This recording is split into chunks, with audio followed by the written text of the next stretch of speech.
Ya Roh Suci yang benar, pimpinlah dengan sabar. Kami minta tangan-Mu, tuntun dengan kuasa-Mu. Jiwa kami yang benar, pimpinlah, jangan sesat. Bisiklah, hai yang lemah, ikut aku ke surga. Mari kita berdoa. Kami bersyukur dan berterima kasih Tuhan untuk pagi yang indah Tuhan karuniakan menjadi bagian kami. Rindulah kami untuk mempelajari sabda firman-Mu. Kuasa Roh Kudus akan memberikan pengertian dalam hati dan pikiran kami. Di dalam nama Tuhan Yesus kami persembahkan doa ini. Amin. Hari yang baru ini, tanggal 20 Juni, judul renungan pagi kita adalah Kesetiaan dalam Perkara Kecil. Kesetiaan dalam perkara kecil. Ayat temanya, barang siapa setia dalam perkara-perkara kecil, ia setia juga dalam perkara-perkara besar.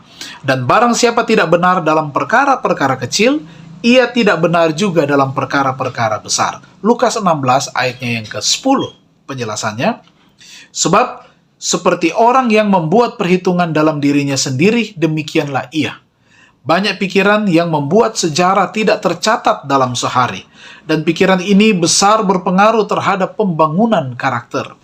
Pikiran kita harus diawasi secara ketat, karena suatu pemikiran yang najis membuat kesan yang dalam atas jiwa. Satu pemikiran yang jahat akan meninggalkan kesan jahat juga pada otak.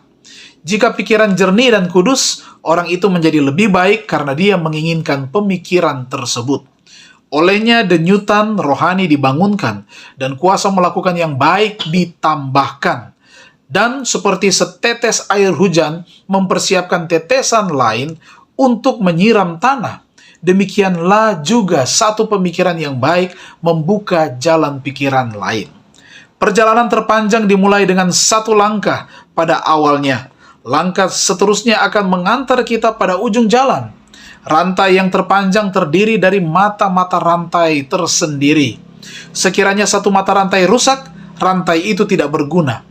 Demikian juga karakter. Satu karakter yang seimbang dibentuk oleh satu tindakan yang baik pula. Satu cacat yang dikembangkan seharusnya ditaklukkan, membuat seorang tidak sempurna, menutup baginya gerbang kota suci itu.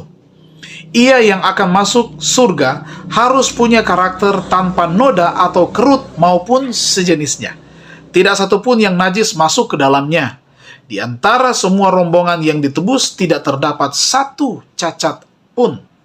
Pekerjaan Allah sempurna seluruhnya, karena setiap bagian adalah sempurna hingga yang terkecil.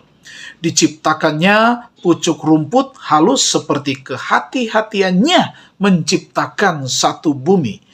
Jika kita rindu untuk sempurna, sama seperti Bapa yang di surga sempurna adanya, kita harus setia melakukan perkara yang kecil. Buku Amanat kepada Orang Muda halaman 172-173. Dan perkara yang kecil yang paling sederhana yang harus kita buat adalah melalui pikiran kita.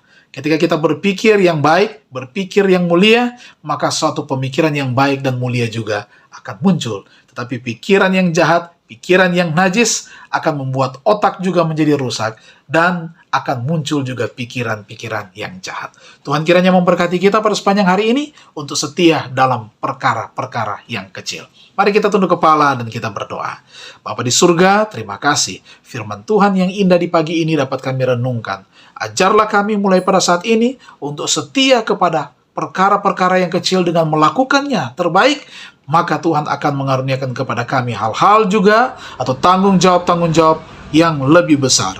Dan biar kiranya kami berkenan kepada Tuhan pada sepanjang hari ini, baik pikiran kami, tutur kata kami, maupun perbuatan kami. Semuanya boleh suci dan mulia dan berkenan di hadapan Tuhan.